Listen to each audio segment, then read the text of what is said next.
Hello everybody. Today I didn't show you the process of cooking this porridge.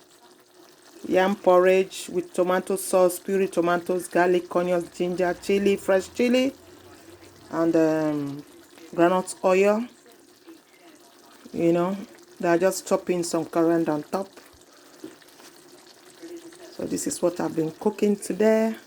These are the onions I used leftover. This is I'm gonna use this to garnish it when I want to eat it. Cucumber is good for you.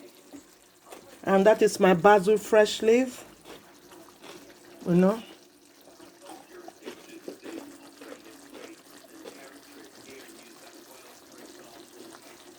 So I got a new friend today.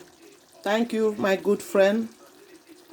Let's keep be friends on YouTube and keep supporting each other and keep subscribing, and leave some nice comments.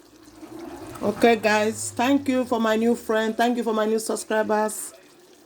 So those of you who are still waiting, please quickly go and